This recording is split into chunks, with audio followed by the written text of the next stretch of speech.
O que é tradição para você? Em todas as sociedades humanas existem regras e convenções sociais que fazem parte de sua essência, onde algumas são fáceis de entender e outras nem tanto. No continente africano existe uma sociedade ancestral que detém um modo de vida bastante distinto e que iremos abordar nesse vídeo, que é a sociedade Maasai. Por séculos, os Maasai mantiveram suas tradições vivas, resistindo às mudanças do mundo moderno, conseguindo preservar seus rituais, suas crenças e seu modo de vida, sendo um testemunho da força da identidade de um povo e do seu vínculo com a terra onde moram. Mas qual a origem desse povo e qual a sua história? Como os Maasai vivem hoje? Como enfrentam os desafios da modernidade sem perder suas raízes?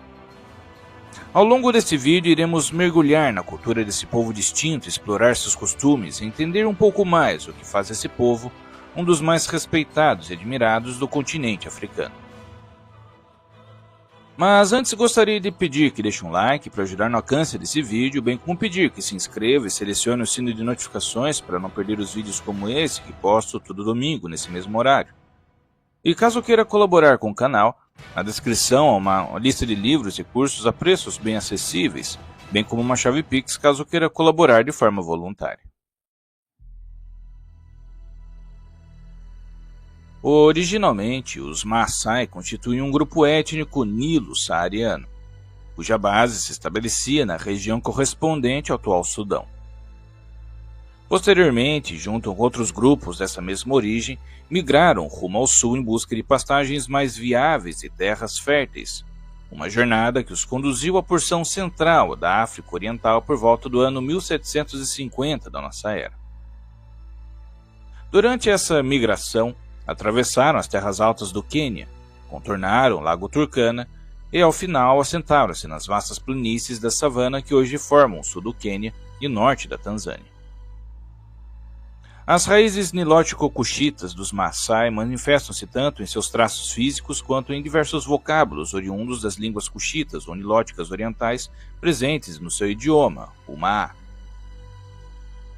A cultura Maasai absorveu influências de grupos nilóticos que se fixaram anteriormente nas terras altas do Quênia. Assim, costumes como a circuncisão e a imposição de um tabu que proíbe o consumo de peixe foram incorporados aos seus rituais. A chegada dos Maasai à região, ocorrida entre o final do século XVI e o início do século XVII, coincidiu com o declínio do predomínio de pequenas comunidades que já habitavam o local antes deles. Os Maasai demonstraram uma notável capacidade de adaptação ao novo ambiente, sendo que a irregularidade das chuvas nas áreas interiores do Quênia e da Tanzânia obrigou-os a direcionar seus esforços para a pecuária, especialmente o gado, bem como a criação de cabras, ovelhas e aves. O cultivo de grãos ficou relegado a poucas regiões sob sua influência. A sua atividade pecuária fornecia leite, sangue para o consumo, esterco como combustível e materiais para a confecção de armas, ferramentas, vestimentas e, em determinadas ocasiões, o consumo de carne. Persistindo em expandir sua área de influência, frequentemente denominada Terra Maasai, os Maasai ampliaram seus domínios na área situada entre o Lago Vitória a leste e o Monte Kilimanjaro a oeste. A fim de expandir seu território, enviavam os membros mais jovens de suas famílias para colonizar novas pastagens, levando consigo parte do rebanho original. Esse movimento prosseguiu durante o século XVII e XVIII na busca por terras sem donos, e com o aumento populacional e a intensificação da presença de outros grupos concorrentes na África Oriental, os Maasai foram compelidos a lutar pelo direito de utilizar determinadas áreas para a criação de seus animais, sobretudo no século XIX. A organização tradicional dos Maasai é caracterizada por uma estrutura social descentralizada e amplamente baseada em conselhos de anciãos e em sistemas de idade. Em vez de um Estado unificado ou de uma liderança centralizada, o poder era distribuído entre os membros mais experientes e reconhecidos da comunidade, que se reuniam para tomar decisões coletivas relativas a questões como conflitos, rituais, alianças e disputas territoriais. Na prática, os anciãos, frequentemente integrados em grupos responsáveis por orientar os diferentes aspectos da vida comunitária, eram guardiões da tradição e dos costumes. Essa liderança se fundamentava em uma forte tradição oral, que transmitia desde os conhecimentos históricos até as leis e rituais que regem a convivência do grupo. Além disso, os sistemas de idade desempenhavam um papel crucial. Os homens, por exemplo, eram organizados em cortes e guerreiros, com funções específicas relacionadas à proteção e à expansão dos territórios, enquanto, ao avançar em idade, esses guerreiros passavam a integrar os conselhos de anciãos, assumindo papéis de liderança mais estratégicos e de mediação. Outro elemento importante era a figura do Laibon, um líder espiritual que atuava também como conselheiro e mediador. De acordo com sua tradição passada de forma oral, os Maasai têm a convicção de que são os únicos pastores genuínos na África Oriental. Suas narrativas, em essência, os apresentam como superiores em todos os âmbitos em comparação com outras comunidades, principalmente aos Dorobo, um termo aplicado às sociedades de caçadores-coletores da África Oriental. Eles também apresentam essa mesma forma de pensar para com grupos que dependem da agricultura, sendo que a atividade de cavar a terra é uma tarefa degradante para os Maasai. Um relato recorrente entre eles narra as consequências que recaíram sobre os grupos Dorobo ao desconsiderarem uma mensagem divina, que os instruiu a guardar seu presente em forma de gado. Ao não seguirem a orientação, foram superados pelos Maasai. O renomado historiador e professor da Universidade Johns Hopkins, Philip Curtin, descreve essa história em seu livro História Africana, onde escreveu: Deus fez descer uma corda confeccionada de casca de árvore do céu e começou a permitir que o gado descesse, até que a quantidade se tornou tão numerosa que se misturou com os dos Dorobo. Então os Dorobo compadeceram, e ao não conseguirem mais identificar seu rebanho entre os Maasai, se irritaram e atiraram uma flecha na corda de casca. Deus determinou que o gado parasse de descer e a corda ascendeu ao céu, jamais sendo vista em terra. Desse modo, todo o gado que os Maasai possuem atualmente foi concedido a eles pela primeira vez por Deus. A religião tradicional dos Maasai é uma estrutura espiritual profundamente enraizada na vivência cotidiana e na natureza. No cerne de suas crenças encontra-se uma divindade suprema conhecida como Enkai ou Engai. Essa entidade representa o Criador e governante do universo, mas é também dotado de uma dualidade que abrange tanto aspectos benevolentes quanto punitivos. Para os Maasai, Enkai está intimamente ligado à fertilidade da terra e à prosperidade dos rebanhos, essenciais para o seu modo de vida pastoril. As crenças Maasai são transmitidas de geração em geração de forma oral, sem textos sagrados e sem uma religião institucionalizada.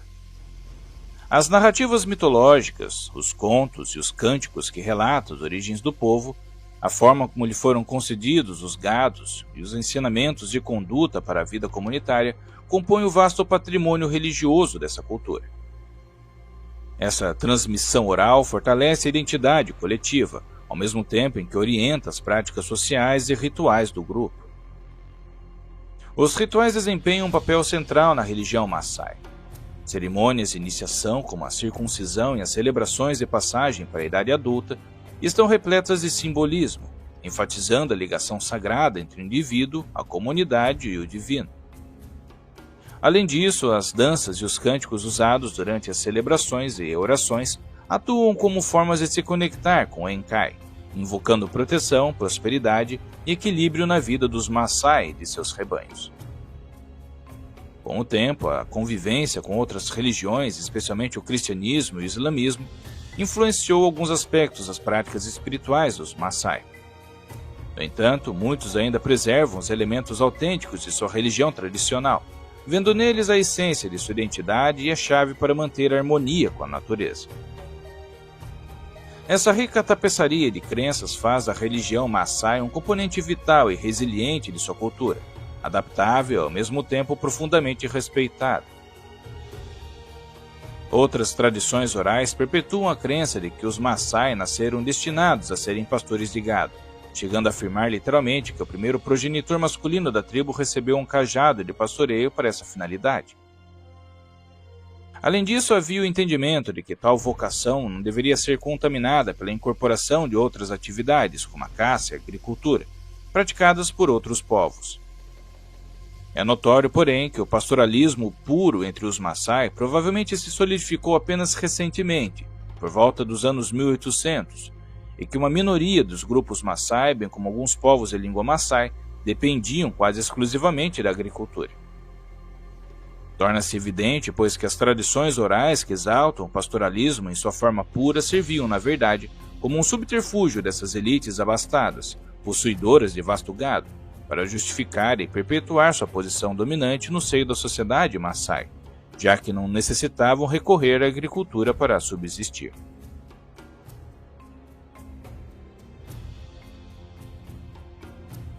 Os Maasai eram conhecidos não só por sua experiência na criação de animais, mas também por sua fama e temor enquanto combatentes. Na verdade, os conflitos armados surgiam frequentemente, pois os Maasai reivindicavam vastas áreas para o pastoreio de seus rebanhos, o que os colocava em atrito com povos vizinhos.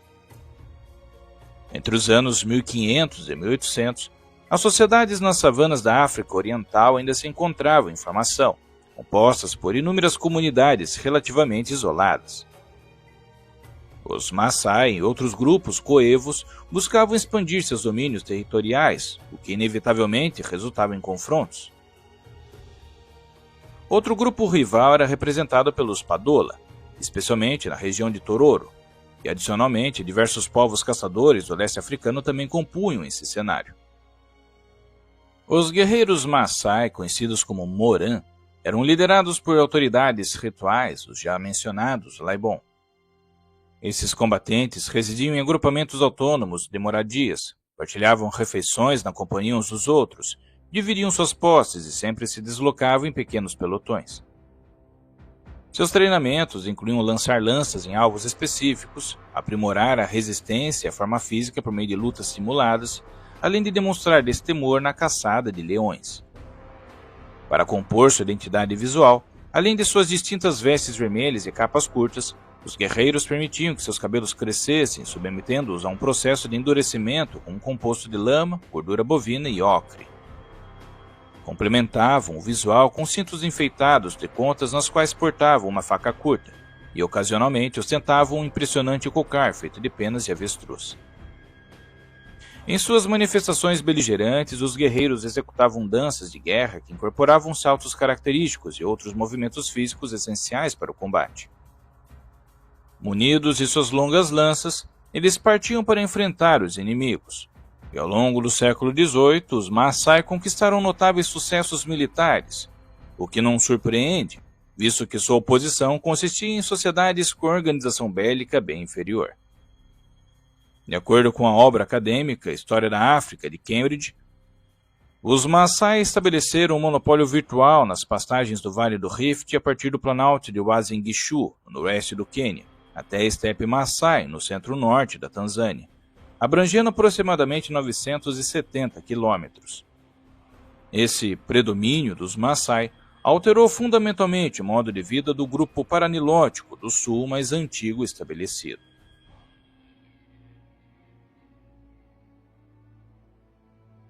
Apesar de seu notável êxito no século XVIII, os Maasai entraram em declínio no século XIX, quando o antigo confronto entre pastores e lavradores começou a pender em favor desses últimos. Isso se deve ao fato de que os agricultores já estabelecidos passaram a desenvolver modelos de governo mais sofisticados e centralizados, o que impulsionou sua prosperidade. Os Maasai, com raízes pouco fixas e vivendo em comunidades dispersas, sofrendo com a falta de uma organização política e militar estruturada em comparação com grupos mais sedentários, viram-se especialmente prejudicados, já que direcionavam grande parte de suas energias para o conflito armado. Sua posição foi ainda mais minada pela caça de seus animais por esses povos e pelas perdas ocasionadas por epidemias e doenças.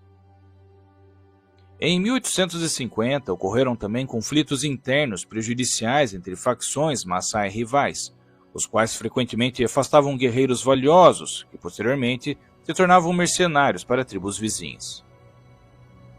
Os Maasai conseguiram sobreviver ao período colonial europeu na África, quando a parte oriental do continente ficou sob o domínio dos britânicos, italianos e alemães. E sua resiliência durante esse período turbulento da história africana deveu-se em grande medida à sua fixação em regiões remotas e desérticas, já que foram empurrados para fora das pastagens pela expansão da agricultura promovida pelos colonizadores.